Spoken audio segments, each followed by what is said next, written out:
First of all, thank you very much to the Griffin Museum and the Board of Directors. This is a fantastic honor, and something that when I've been recognized for this work before, I always want to make sure that I'm not a photographer. I want people to know that I don't know what I'm doing with the camera. I can't ever make the image come out the way I want it to be. It's this foreign little box to me.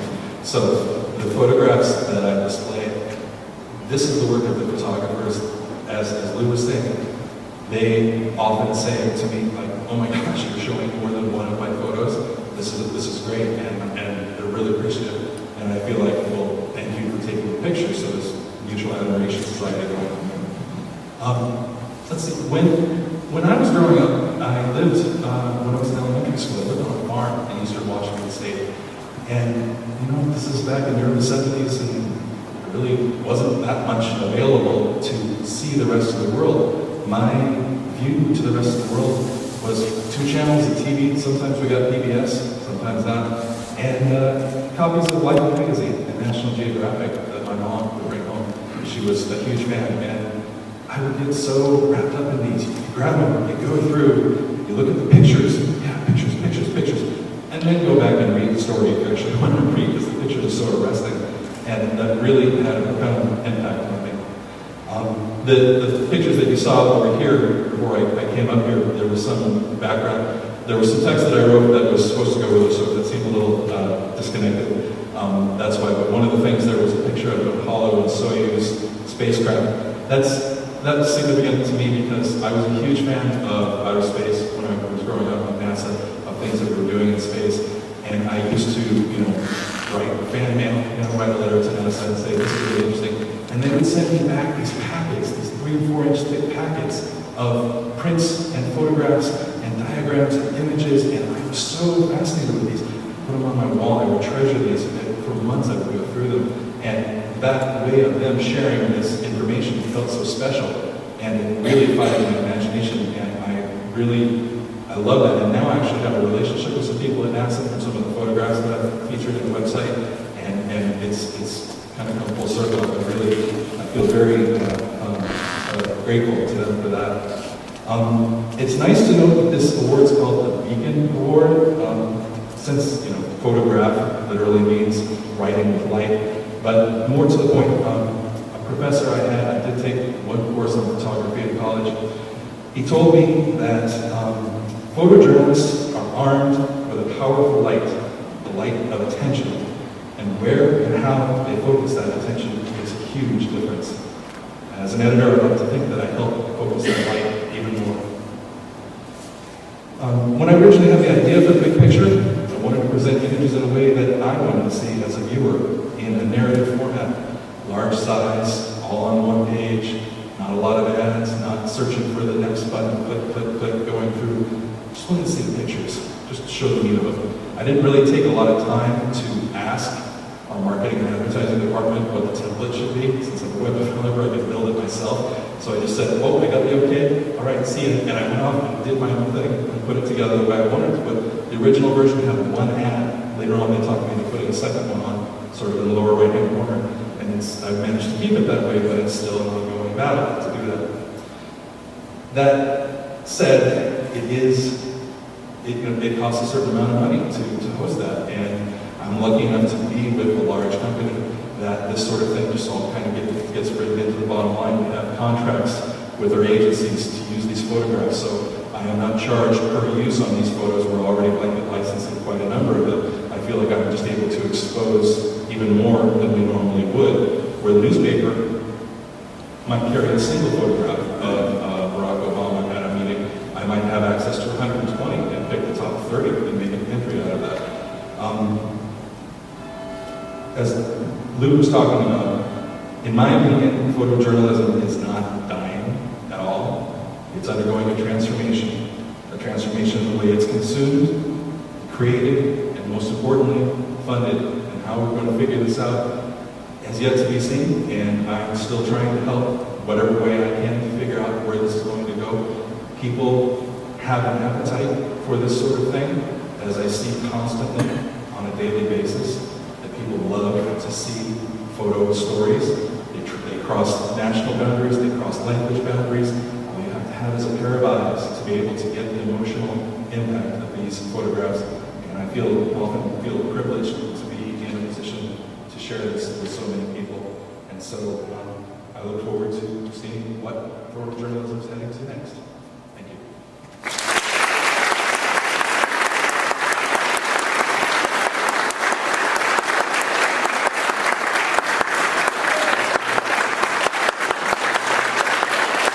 You knew that I was being facetious about photojournalism today.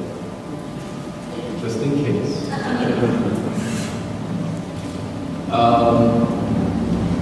The next award is called the Rising Star Award. And in this case, I think a little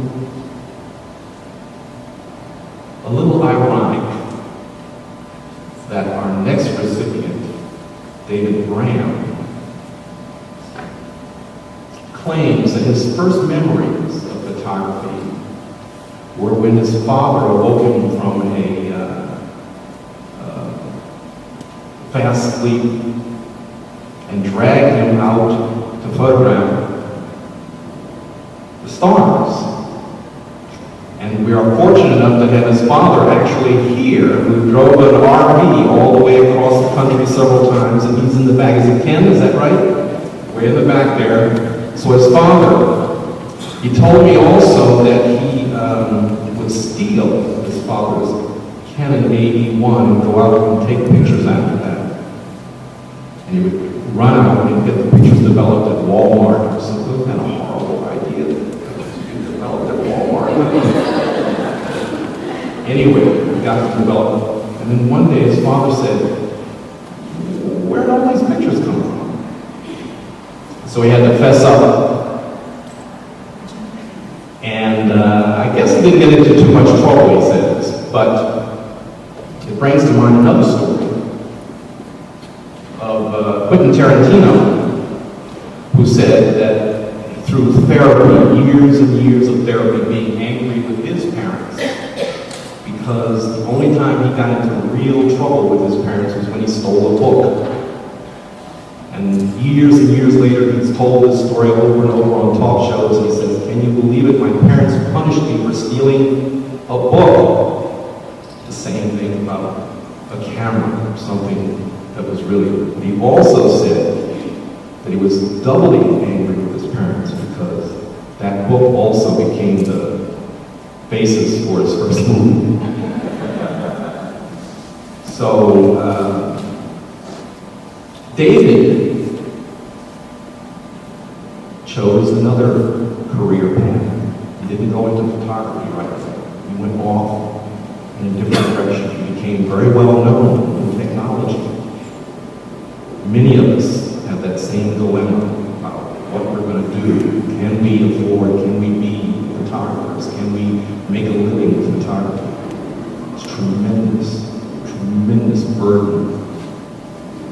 But after years of being in technology,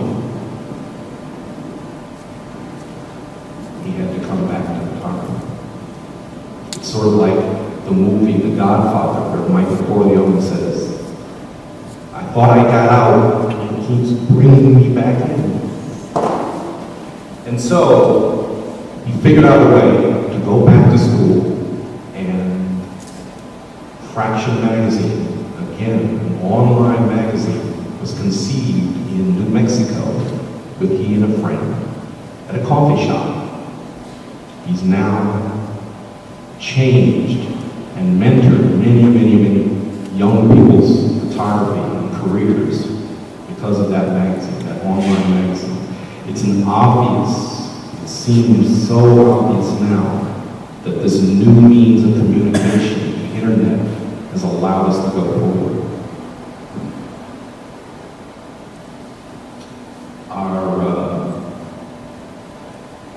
Our profession, our application of photography, is a very brief history. It's only been around for 100 and somebody help me, 60 years, maybe. And in that time, we have a number of legendary names, legendary household names that have come into lexicon. Ansel Adams, Henri Cartier-Bresson. Our next presenter, Mary Regina Swanson, has worked with both of us. That's a great pedigree. But she's gone forward. And this is the real crux of what I wanted to talk to you about her. I've known her quite a while. She has gone from that early days of those people who were all on now, and she has stayed current. That is extremely difficult to do in our profession. Actually, current is not the right word. She stayed relevant. I've been in this business and been taking pictures for longer than most of you have been alive. So I know I have seen people come and go. She's still here with new and fresh ideas. She's ran a division of Magnum, we all know that. And she's also was an instigator in the Day in the Life book series. Her quantum leaps inspiration and the new ideas that go from her early days to that. But the thing that impressed me the most about her, and she doesn't know this, but I was a musician. I played music in college and after college for years. I played folk music, bluegrass music, blues, and I even played a little rock and roll in dozens of bands over my time. But one of my early influences was Spider John Kerner. She's laughing. And I found out that she's a real devotee and chases Spider John Kerner when he comes around. He played a group called Kerner, Ray, and Glover. An amazing musician, and he's still around. It's really wonderful. So I give her even bigger props for her fact that she knows and likes Spider John Kerner. But she went on, and when I first met her years ago, when I first became aware of her career, she had a group, she had an agency called Swanstock. I hope some of you in the audience know Swanstock, where she started. She came up with this, again, quantum leap of an idea of marrying fine art photographers and fine art photography to commercial purposes. A long-time friend of the Griffin, Mary Regina Swanson. I'm honored to be here. It's a thrill being introduced by you. So I want to tell you a little bit about my friend David. We began as professional colleagues, as portfolio reviewers at, I can't remember which event was our first one. But David was there to search for images for a new endeavor he had as a rising star called Fraction Magazine, and looking for the best and the brightest he could find that deserved exposure at that point. And it was exciting to see him at that point early on. People didn't quite know what you had in your mind yet, and a few issues were behind you, but everyone, the buzz was out that they wanted to show the pictures today. Then this year, I hosted a panel at PhotoFest, and I got to know David a little bit better. It was called Beyond Print.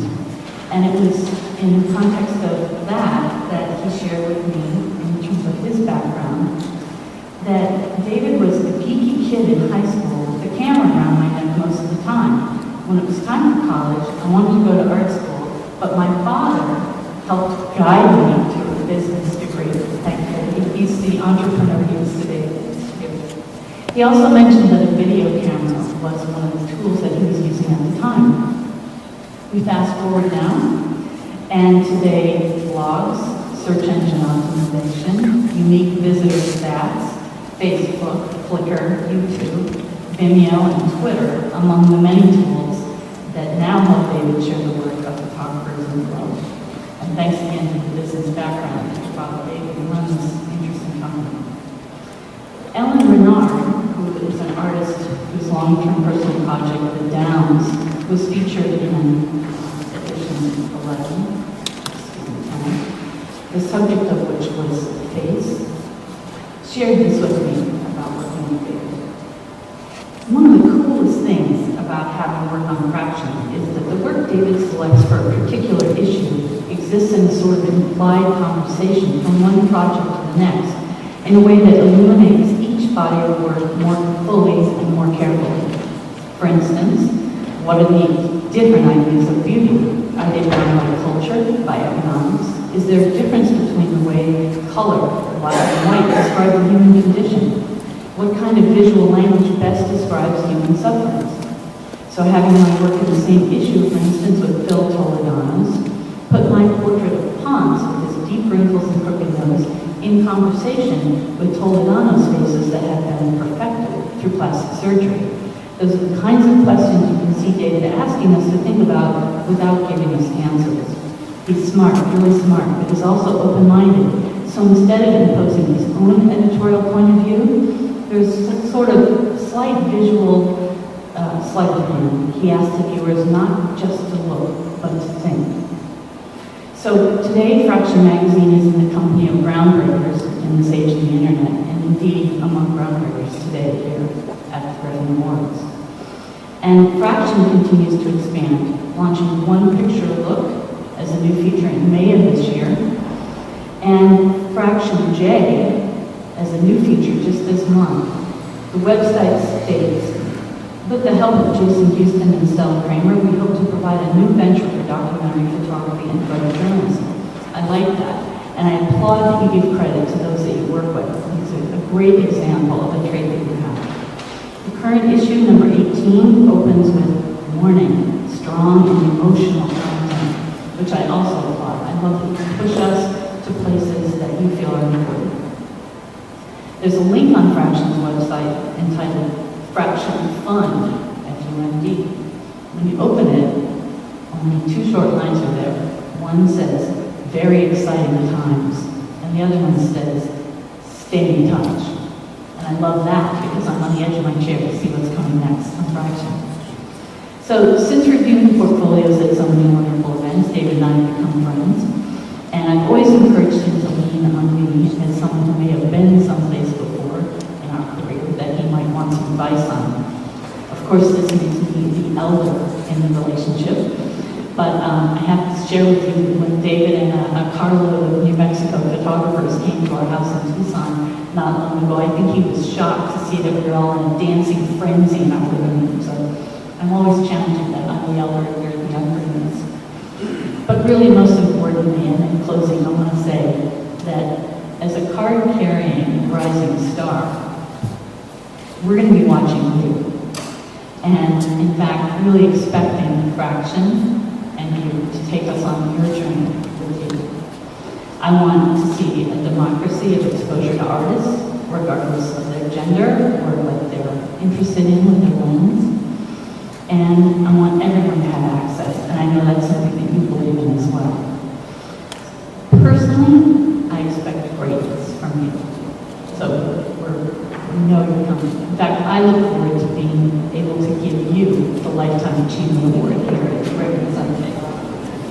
So I want to share one more quote with you. I asked a photographer that had met David this year at Reviews LA, in fact, named Moira, photographer from New York, about meeting David. And he said, both David Graham and Fraction Magazine can be described in two words. David Graham is genuine, and Fraction is relevant.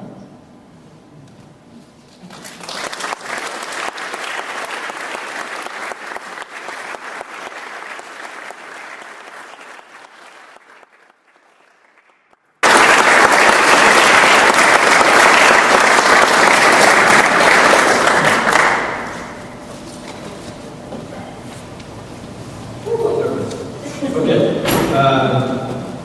In June, I get this email from Paula. We have this Rising Star Award, and we'd like to give it to you. So I deleted it.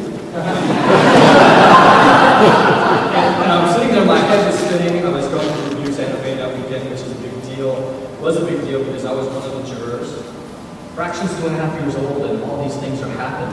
And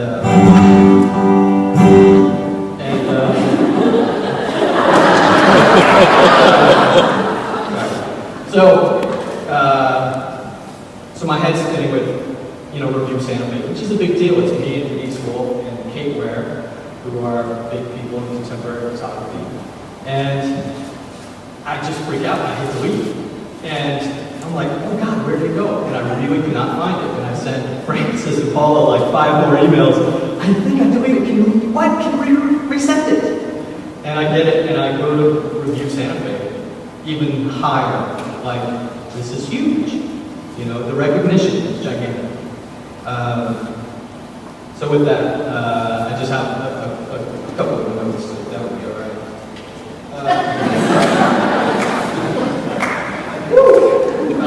Yeah, so let's start with the fraction fund. I mean, fraction is not gigantic compared to Allen, but we have similar thoughts. I wanted a clean website that was about the work and not about the website. It was a destination. I didn't want, you'll never see a banner ad on fraction. When you're looking at someone's work, Ellen Bernard, Susan Revier, Paolo's here, you won't get distracted by a banner ad. And to me, that's really important. So that will always stay clean. It's funny when I do reviews, other reviewers come up, how are you making money? And I just say, none of your business. It's my thing. So with that being said, Fraction J, which is the new photojournalism section on Fraction, is something that I'm real passionate about, because this theory that photojournalism is dead is just silly, or that photography is dead, which was a big talk at SF Loma 6 months ago. Kind of goofy to me. So we're doing this thing with Jason Houston, who is from, he works with Orion Magazine, and Stella Kramer, who won a Pulitzer for some of her editing work. Yeah, so we're trying to give another avenue for that kind of work. As far as the fraction fund, which I think is really funny you brought that up, it's something that I've been really working on, trying to figure out how to give back. And it's a little bit of giving my way with a whole lot going back. And what I'm going to do is make it really impossible for contemporary fine art photographers or even photojournalists not to apply, because first it's $20. And if you look at any of the photo competitions now, the numbers are going up. A recent one was $85. And when you do several of these, it starts to hurt. So $20 is the first thing. Second thing is, you send me a 100-word statement. Everybody can do that. And then the third thing is, I want a link to your website. I don't want your images. I want a link. So now it's really hard for the photographer to say, I'm not going to do that. And what will happen in exchange, the concept as of right now, I'm working out the details, is to get someone like Paula, to kind of co-chair this with me, the first one, and guarantee the winner a show within 12 months. And the money that's collected, the photographer would get 50%. Paula would get the other 25, and I would get 25. So she's got money to put the show on. The photographer's got the money now to travel or make the prints or get the frames. There's no excuses. So the world can see the work. And I'll make it happen. It'll happen. I'm also working on some interesting photo workshops. The first one's going to be right after Photo Nola, and I'm going to do some swamp photography. So, fraction's a weird thing. It took off faster than anybody expected. And the recognition, especially something like this, is just mind-blowing to me. And I'm so grateful.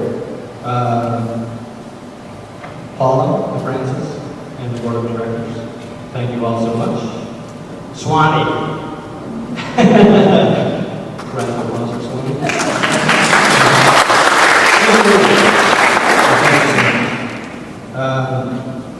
Josh Speeds, who was the partner at the beginning.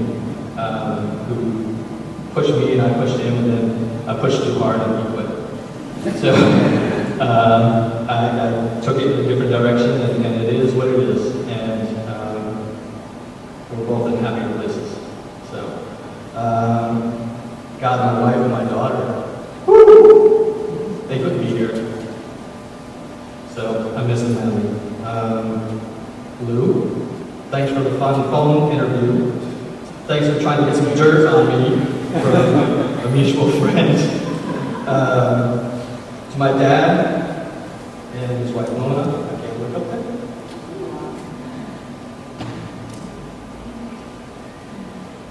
To the three ladies who are here, could you stand up? Ellen, Suzanne, and Howie, thank you.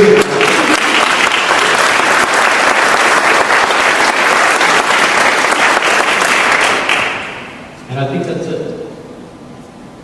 So thank you all for coming. Thanks for the award. Thanks.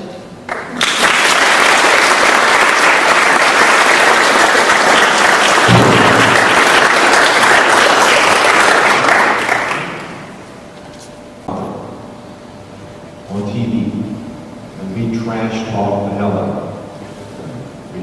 He and I don't know why, but we were almost on the opposites, almost always on the opposite sides in any game. But he told me a lot about his ideas of what sports were about. But more importantly, he had Sports Illustrated in the house. And I grew up looking at those images all my adolescence. So much so that when I got the assignment to photograph the America's Cup, now I was from such, the only boat I had ever seen was the little one I got out of the cereal box in my bathtub. So I knew nothing about yachting. I'm afraid of water. I don't even like showers. But I got the assignment to photograph the last America's Cup in Newport. And who did I call? Because I had grown up. You know, I don't know, I'm sure that there are some here, but I look at magazines sideways. Because I'm looking for the credit. So I called a guy whose name I had seen for years, who covered all the America's Cups up until then. And I said, hey, what do you do? You know? And he told me the entire litany of how to photograph an America's Cup. I photographed the last one all summer. I got my first images from Sports Illustrated. But more importantly, I've also covered 14 consecutive Olympic Games. And all of my initial ideas about the Olympics were from Sports Illustrated. The next presenter, Steve Fine, is now in charge of all those photographers. He is now in charge of the photography in the most important sports magazine in the world. And he's going to make the next presentation.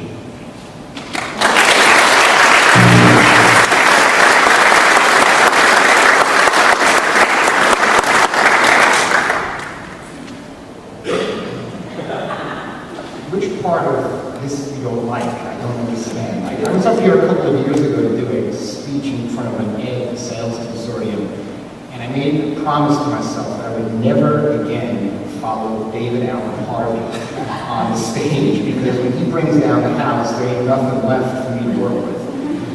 I spent a week thinking of what I'm going to say here today, and a couple of people know that I've been walking around outside trying to get my thoughts together. Thank you for blowing up my head.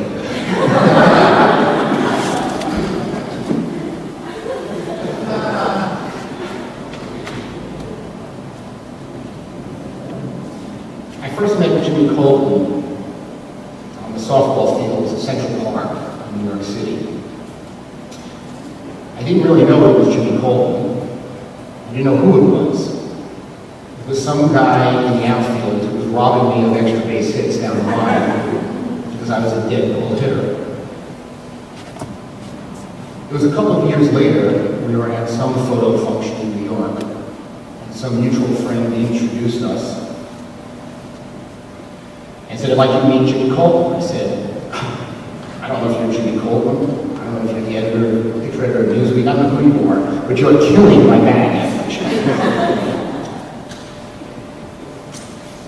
It was in 1996 that I took over as director of photography at Sports Illustrated. I had just been the deputy picture editor to Heinz Klugmeyer for 4 years. And my first job that September was to try to find a deputy to replace me, which was hard because I was doing a lot of the work of that magazine in terms of coordinating the Olympic Games and all the major events like the Super Bowl and the World Series, and editing a lot of pictures. I'd like to say at that particular time I probably looked at more pictures than anyone on the planet.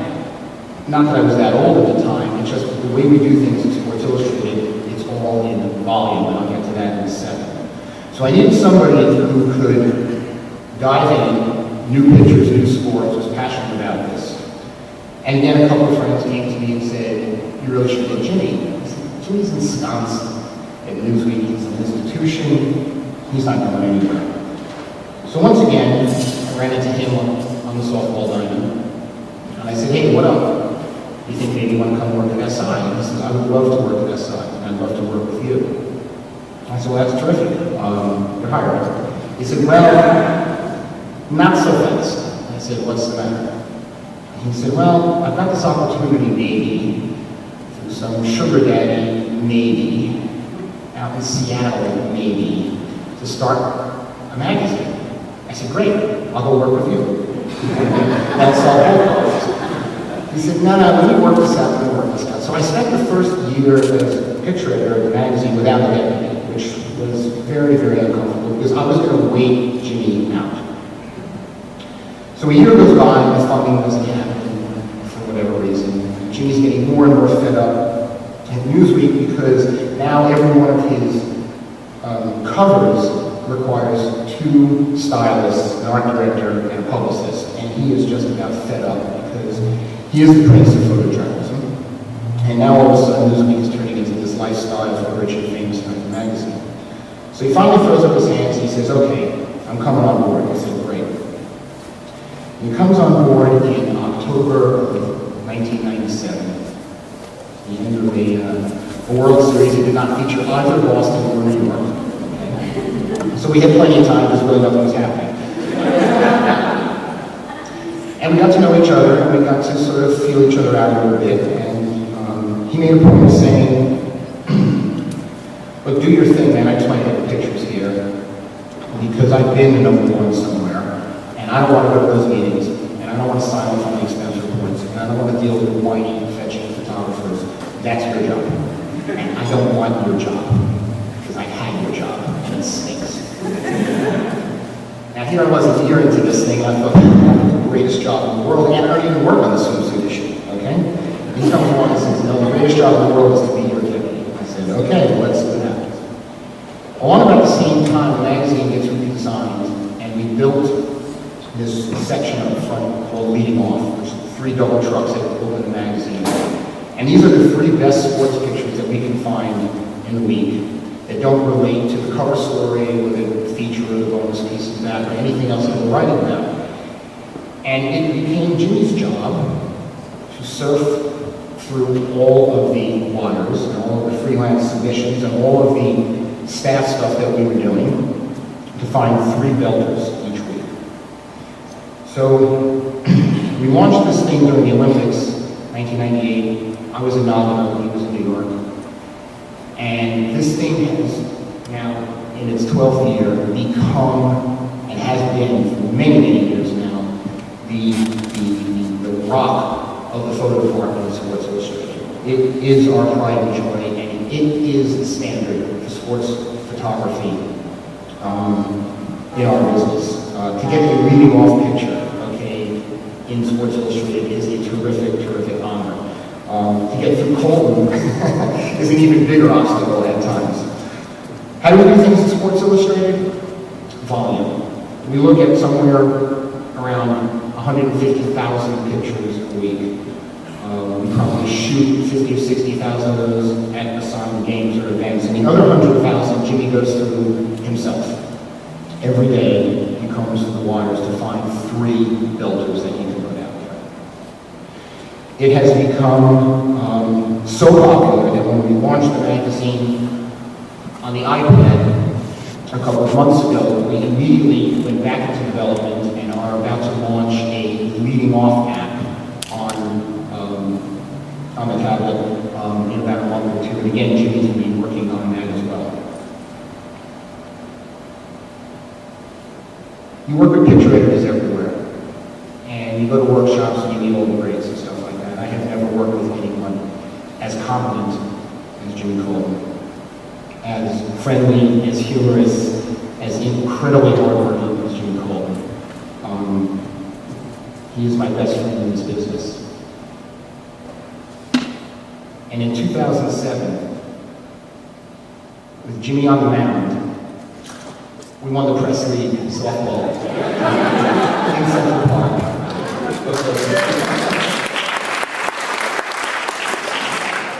And the fact that I'm standing up here presenting him the Lifetime Achievement Award scares the hell out of me, because that usually means, hey, bye, at the end of this thing. Well, he's not going anywhere, because I ain't allowed him to go anywhere. But I'd like to present this award to my best friend, Jimmy Colton.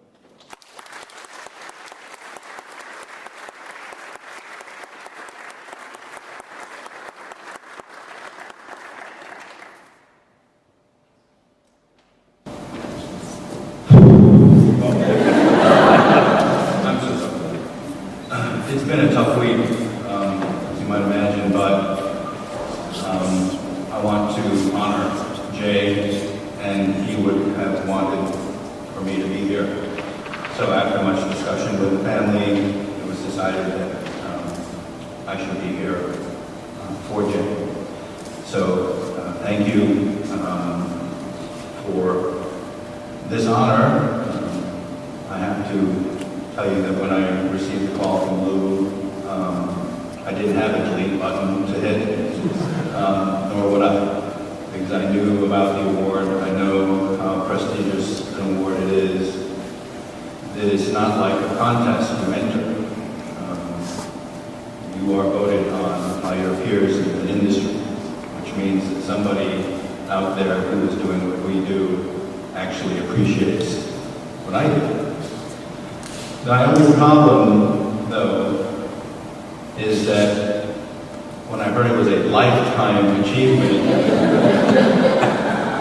it really did give me pause to think, but in light of the developments of last week, it really does make you look at life differently. I am honored, deeply humbled by this prestigious award.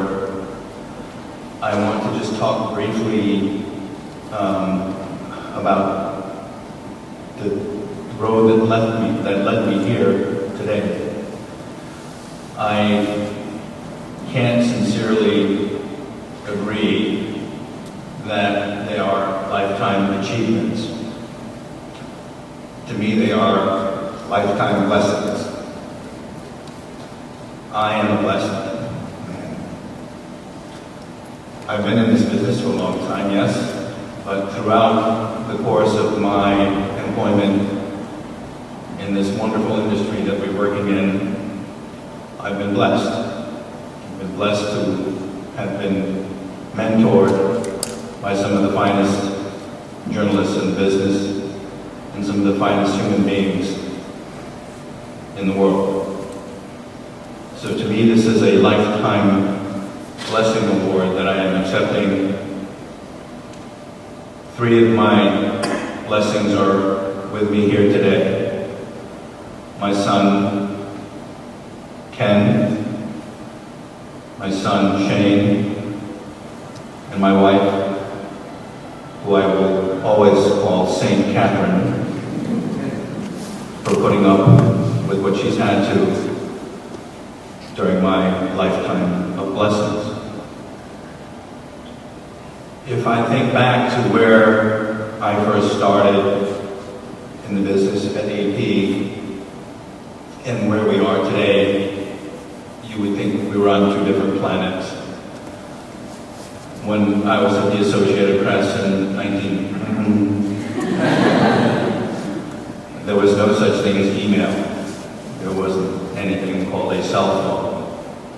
Google wasn't a word, a noun or a verb. We did things the old-fashioned way. We learned. But I have been blessed again to have worked through a transition of analog to digital. And during this wonderful journey, I've found the meaning of life. And I'll tell you all what it is. It's a big secret. It's very simple. It's two words. Not those two words. Give back. If I look back at my career, it's not the covers that I first got. It's not the photographs that I took. It's not my favorite pictures that I was able to get into a magazine that define me. What defines me is what I've been able to do for the young photographer who wanted to get into this business and needed a shoulder to lean on, a person to ask a question to, someone to help them, someone to guide them. So in my career, I've been on the board of the Eddie Adams Workshop for the last 21 years. Tuition-free workshop where 100 students get to spend a long weekend with every major publication at no cost to them. I'm on the board of the Asian American Journalists Association's J-Camp, where we bring children, high school children that are interested in journalism to a different city every year and expose them to all aspects of the business. These are the things that will define me, not what I left behind on the pages of a magazine, because I've always felt there's a basic credo to live by. You will not be remembered for all of the material goods that you gain while you're on this earth, but you will be remembered for the inherent good that you've left behind. Give back, be a mentor, be a teacher, help someone every day, and you'll become a better person. That's what lifetime achievement means to me. Thank you very much, everyone, for coming. Thank you to the Griffin Museum and all the board of directors for this prestigious honor, which I accept with great gratitude and with a broken heart. And I would like to dedicate this award to my brother Jay, who was a better photographer than I was, who was equally committed to giving back to the industry, and right now is up there with my father, taking some very heavenly pictures. Thank you very much.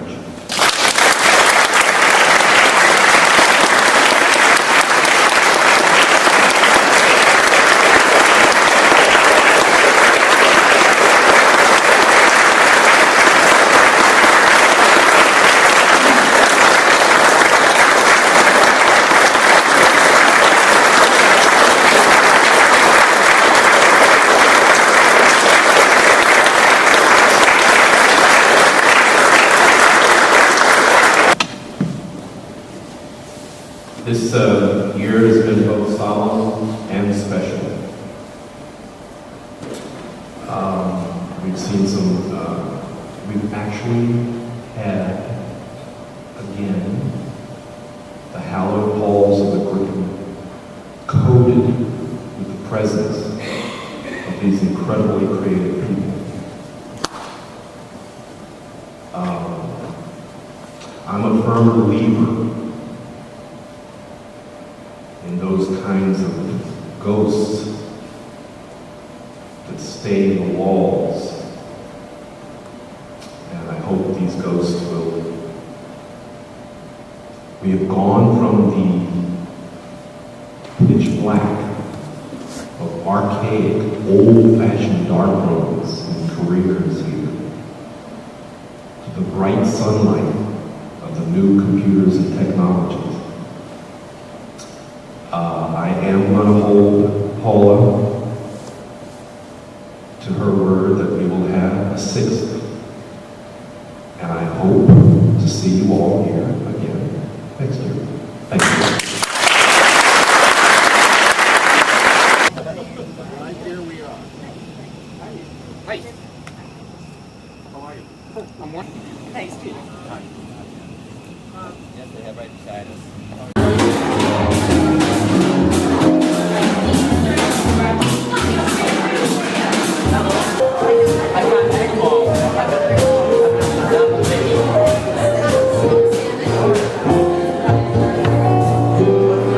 Smoked salmon, represent Howard, green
Thank you.